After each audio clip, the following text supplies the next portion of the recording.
Matutong maging kontento.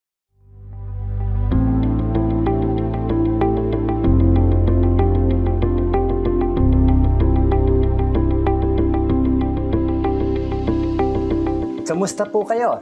Pastor Arnold po. Napapansin mo ba na kahit gaano nakarami ang meron tayo, pakiramdam pa rin natin may kulang pa? Parang kailangan pa natin ng konti pang pera, konting tagumpay, mas maraming recognition o mas magandang sitwasyon sa buhay.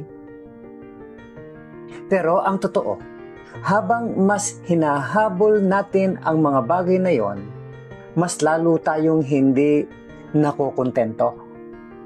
Sabi ni Paul sa Philippians chapter 4 verse 11, I have learned to be content whatever the circumstances. Philippians 4:11 ng New International Version. Pansin mo ang salitang learned.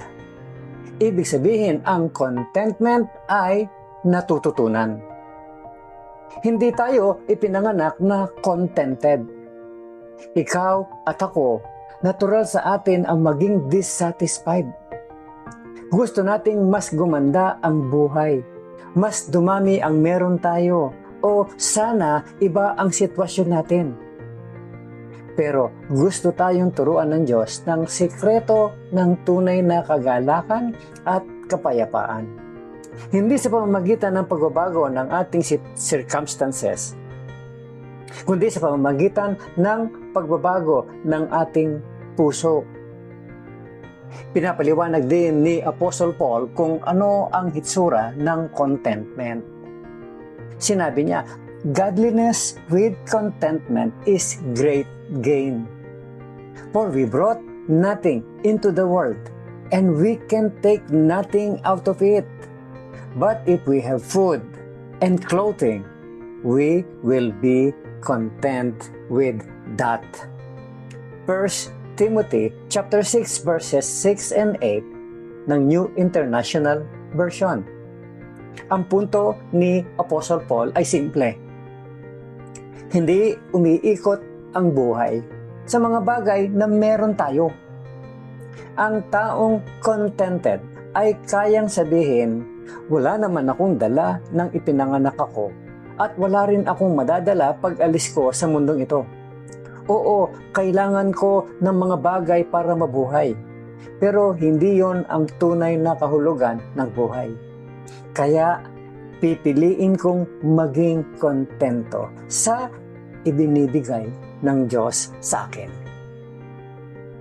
Pero linawin natin, ang contentment ay hindi ibig sabihin na wala ka ng pangarap o ambisyon. Hindi rin ibig sabihin na titigil ka na mag-improve o magsumikap. Sa katunayan, gusto ng Diyos na gamitin natin ng buong husay ang mga kaloob at opportunity na ibinibigay niya sa atin. Ang ibig sabihin ng contentment ay ito. Hindi mo kailangan ng mas marami para maging masaya. Maari kang maging masaya ngayon dahil sa mga pagpapalang binibigay ng Diyos sa iyo. Ang kaligayahan ay isang choice. Hindi ito nakadepende sa sitwasyon mo. Kung hindi ka masaya sa kasalukuyan mong kalagayan, malamang hindi ka rin magiging masaya kahit magbago pa ang iyong circumstances. Nakatira tayo sa isang broken world. Kaya palaging may problema, may kulang, o may bagay na hindi magiging perpekto. Gusto ng Diyos na matuto tayong maging masaya kahit na may mga pagsubok. Sa pamamagitan ng pagtitiwala sa ibibigay niya ang eksaktong kailangan natin sa tamang panahon.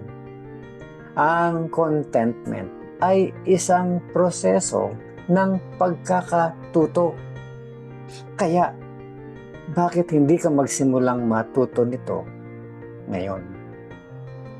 Think about this. Are you looking for contentment in your circumstances or are you finding it in Christ? Hinahanap mo ba ang contentment sa iyong circumstances o pangyayari sa buhay mo o kay Kristo? Pangalawa, think about this. What does it mean to have godly ambition? Ano ang ibig sabihin sa iyo ng pagkakaroon ng godly ambition o yung maka-Diyos na hangarin? Think about that.